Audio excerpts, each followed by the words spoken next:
네, 안녕하십니까. 오늘 잘 마무리를 해야지 저희가 월요일까지 좀 맘 편히 쉴 수 있으니까요. 두 네. 분의 도움 필요합니다. 세 가지 종목 빠르게 OX로 알아볼게요. 첫 번째 보시죠.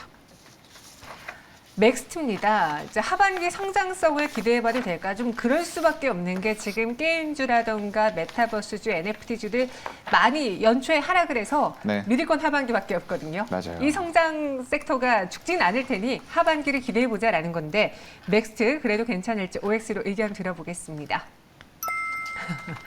제가 앞에서 네. 이렇게 좀 장황하게 말을 한 것과 너무 다르게 두 분은 X로 의견이 일치가 되었는데요. 정의용 과장님, 네. 왜 기대가 안 되십니까? 물론 이제 기대는 되죠. 그러니까 네. 뭐 메타버스 같은 경우에 지금 뭐 여전히 작년에도 기대가 됐었고 올해도 이제 기대가 되고 있습니다. 다만 이제 작년과 올해는 이제 다른 점은 그러니까 작년 같은 경우에는 이제 막연한 어떻게 보면 좀 미래에 대한 그런 기대감, 당장에 뭐 이렇게 가시적인 성과가 나오지 않는다 하더라도 뭐 5년 뒤, 10년 뒤 이 이후에 이런 성장성에 이제 포커싱이 맞춰졌다라고 한다면 지금 현재의 시장은 완전히 시장 컨셉이 이제 바뀌었습니다. 그래서 미래의 이제 5년, 10년 뒤의 미래가 아니라 지금 당장에 얼마만큼 가시적인 성과가 있느냐. 에 이제 시장에 이제 투자자들의 초점이 맞춰진 그러한 상황이기 때문에 지금 같은 경우에는 뭐 맥스트 같은 경우에도 그동안의 주가 하락이 뭐 그러한 이유다라고 보시면 될 것 같습니다. 뭐 뿐만이 아니라 뭐 작년에 한창 좋았었던 뭐 메타버스, NFT 관련주들의 주가 예우를 보시면 지난해 하반기 이후부터 주가가 이제 내리막길을 걸었는데요. 그러한 본격적으로 그러한 움직임이 나왔던 게 바로 이제 긴축이 본격화되면서 이제 금리 인상 기조에서 소위 말해서 그러한 성장주들이 이제는 좀 힘을 쓰지 못하고 있는 그러한 국면이다라고 볼 수가 있겠습니다. 그래서 물론 이제 하반기에 이제 틀렌이 이제 런칭이 이제 기대가 되고 있는 상황이고 여전히 뭐 또 다시 한번 또 시장에서 이러한 메타버스 붐이 좀 불길 가능성도 있습니다만 지금 아직까지는 조금 더 보수적인 좀 시각으로 좀 바라봐야 될 시점이 아닌가 보고 있습니다. 네, 아직까지는 이제 기대는 되지만 현재 구간에서 이 기대를 보고 과감하게 베팅을 하기에는 아직은 시간이 좀 더 필요한 것 같다라고 정리를 해볼게요. 그럼 두 번째 종목은 어떨지 TYM 살펴보겠습니다.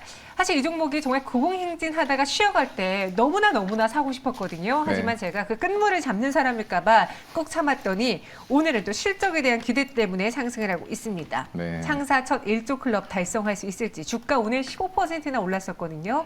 투자 의견 들어보죠. 두 분 모두 다 오를 주셨는데 윗꼬리가 이렇게 길게 달리면 전 좀 무섭더라고요. 무섭죠. 네. 네. 그럼에도 5라는 의견이 좀 단기적인 반짝 상승보다는 추세적으로 네네. 보자는 건가요? 좀 그렇게 볼 수밖에 없을 것 같아요. 네. 지금 우리가 처해진 상황 자체가 네. 지금 굉장히 먹거리가 부족한 상황이에요. 그렇다 보니까 누군가는 농사를 지어서 생산을 해야 되는데 점점 더 농사는 짓기 싫어하고 1차 산업이니까요. 그렇죠. 다들 이제 기피를 하고 그러니까 그 자리를 누가 대신하겠습니까? 자율주행 트랙터가 대신하는 거죠. 그리고 그쪽에서는 높은 단계의 자율주행이 필요가 없어요. 0에서 4단계까지 있는데 완전한 자율주행이 절대 필요가 없습니다. 왜냐하면 여러 가지 변수들이 없어요. 그냥 논에서 왔다 갔다 끝까지 왔다 갔다 그렇게만 하면 되거든요. 제가 실제로 이제 미국에서 하는 그 영상을 봤는데 굉장히 여유로운 삶을 보여주더라고요. 네, 이렇게 자율주행 트랙터한테 맡겨놓고 정말로 놀러온 손녀들과 이렇게 차 한잔 하면서 노는 그런 영상들이 나오고 있더라고요. 그래서 글쎄요, 이게 미래 2020년 국내 최초로 자율주행 트랙터를 출시한 업체예요. 그렇다 보니까 이제 그런 부분에 있어서도 단순히 농기계 쪽이 아니고 레벨업을 시켜줄 수 있는 주가의 PER 올려줄 수 있는 밸류를 올려줄 수 있는 자율주행이 접목이 됐다라는 거죠. 그래서 그런 부분들 관련해서는 지금 실적 굉장히 잘 나왔어요. 보게 되면은 지금 농슬라라고 불리는데요. 일단 우크라이나 외교 차관이 또 한국 방문을 했다. 방문을 6일에서 8일까지인가요? 한다는 소식이 또 들려왔고요. 그런 부분에 있어서 지금 식량 수요 폭증 그리고 농기계, 곡물, 대량 수탈 이런 쪽에서 러시아 또 이슈가 나왔기 때문에 앞으로도 굉장히 좀 유망할 거라고 보이고요. 1년 포워드로 봤을 때는 PER이 10배 미만일 것 같아요. 그렇다고 보면은 지금 걱정하지 말고 네. 사셔도 될 것 같아요. 네. 지금 걱정하지 않고 사도 괜찮을 것 같다. 좀 길게 본다는 전제하에. 길게 잘 안 되는데 알겠습니다. 네네. TYM 참으세요. 길게 네. 한번 봐볼게요. 두 번째 종목까지 두 분의 의견 일치됐고 세 번째 좀 의견이 나뉘어질 수도 있을 것 같은 대표적인 종목입니다. 셀티디온에 대해서도 살펴보도록 하죠. 두 분의 의견은요? OX 나뉘어졌는데 일단 오늘 장은 외국인 기관 동반 순매수가 좀 추정되면서 주가가 상승을 하고 있습니다. 그동안 많이 밀렸던 제약바이오주들이 서서히 움직이고 있어요. 근데 셀트리온은 아직은 강한 상승을 보여주지 못하고 있지만 두 분이라면 어떻게 해야 될까? 정혜용 과장님은 보지 않겠다. 조금 더 시간이 필요해 보인다라는 네. 의견이신 것 같은데요.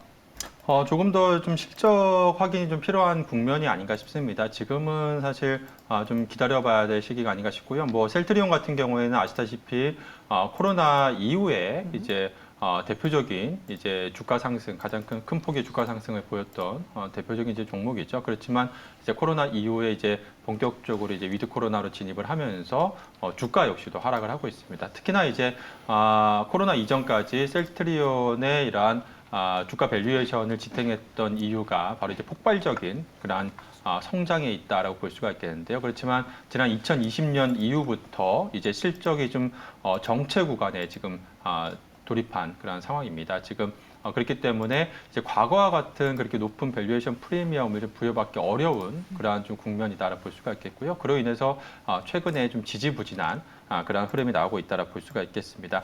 지금 현재 램시마 SC의 판매 성장은 지금 이어지고 있지만 재고 수준이 상당히 좀 높은 그러한 상황이기 때문에 올해도 좀 추가 생산이 좀 없을 것으로 그렇게 예상이 되고 있고요. 즉 올해 같은 경우에도 지난해에 이어서 좀 실적 자체가 좀 플랫한 그러한 좀 흐름이 나타나지 않을까 그렇게 보여지고 있습니다. 물론 이제 내년 이후부터 이 성장에 대한 이제 미국 시장에서 이제 휴미라 이제 시장이 특허 만료로 이제 열리기 때문에 내년부터 다시 이제 재성장에 대한 기대감은 있습니다만 사실 지금 뭐 아직까지는 좀 시기적으로 봤을 때 좀 주가 모멘텀으로 좀 부여받기에는 다소 조금 이제 시간이 좀 걸리지 않나 싶습니다. 그래서 올해 한 하반기 정도의 셀트리온 같은 경우에는 다시 네. 한번 관심을 가져보는 게 시간적으로 봤을 때 좋지 않을까 싶습니다. 알겠습니다. 셀트리온 두 분의 의견 나뉘어졌습니다. 잘 참고해 보시고요.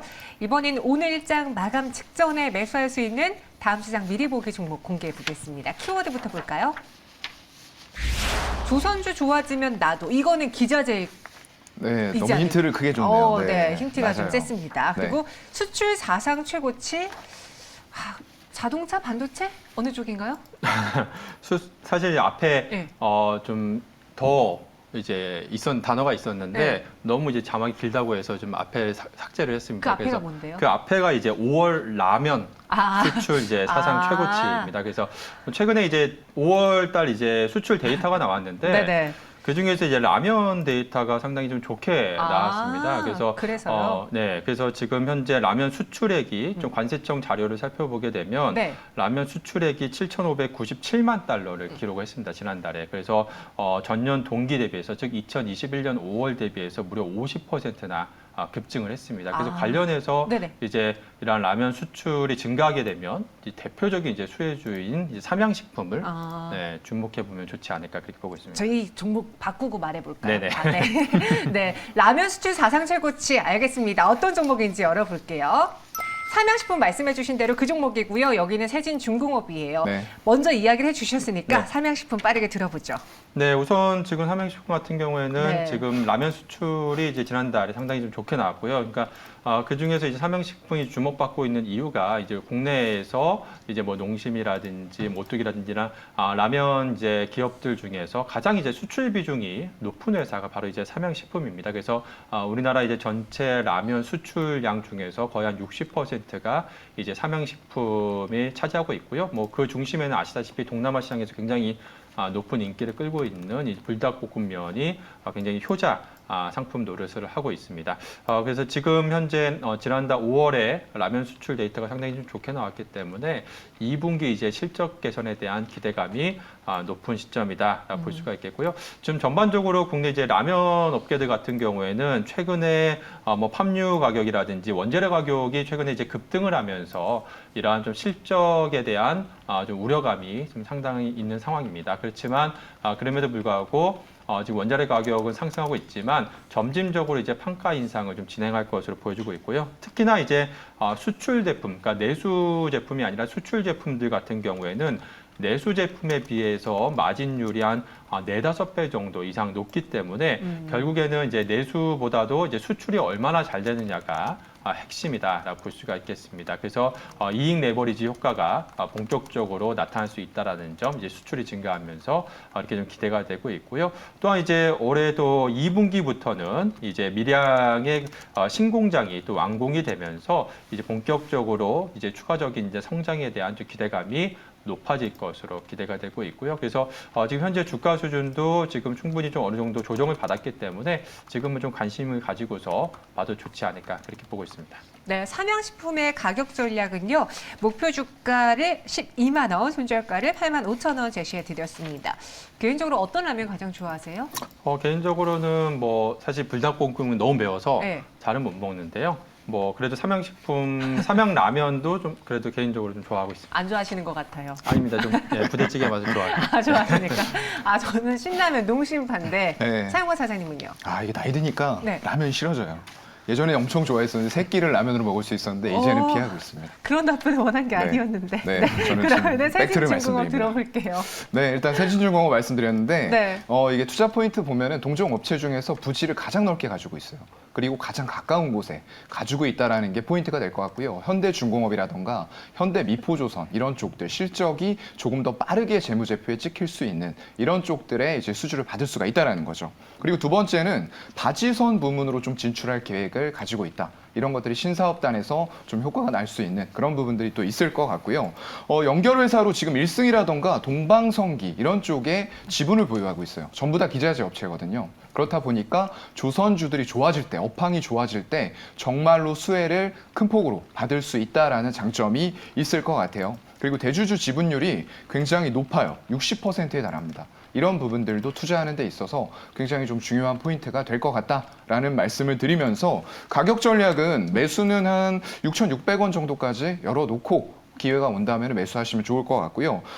일단은 목표가는 조금 크게 잡았습니다. 10,000원 정도 1차적으로 잡아보고 그 이후에 업황들이 더 좋아지는 부분들 체크하면서 상향의 여지도 있다라는 부분들 같이 말씀드릴게요. 네, 조선사가 조선 업황이 좋아진다면 기자재 쪽도 같이 네. 상승할 수 있기 때문에 세진중공업을 보자라고 이야기했습니다. 아예 조선 쪽으로 집중하는 것에 대해서는 어떻게 생각하시는지요? 그것도 괜찮을 것 같은데요. 네. 일단은 그래도 포트상으로 조금 더 배분한다고 하면은 대형주 같은 조선사들에게 한 70% 비중을 싣고 나머지 30% 정도는 기자재라던가 이런 쪽들로 포트폴리오 분산을 하시는 것도 좋을 것 같아요. 알겠습니다. 포트폴리오 상에서 분산 투자를 하기 위해서 조선 기자재, 그 안에서는 세진중공업 보겠고요.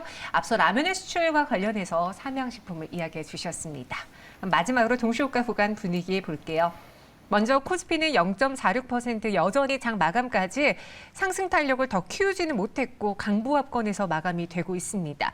반면에 코스닥은 빨간불, 파란불 계속 눈치를 보면서 움직이고 있는데 오늘 수급적인 측면에서 코스닥에 좀 강한 큰 손들이 들어오지 않다 보니까 지수도 갈팡질팡하고 있는 모양새입니다. 891.1포인트 지나고 있습니다. 이제 다음 주 월요일에 휴장을 하다 보니 오늘 많은 분들이 좀 매도하거나 관망하는 심리가 좀 거셌을 텐데요. 그런 시장의 흐름이 오늘 지수에도 반영이 되고 있는 모습입니다. 뉴욕 증시의 상승에 대해서 좀 아쉽지만 오늘 우리 장은 이를 다 반영하지 못했고요. 코스피만 상대적으로 조금 더 상승했습니다. 마감 동시효과 함께 하셨습니다.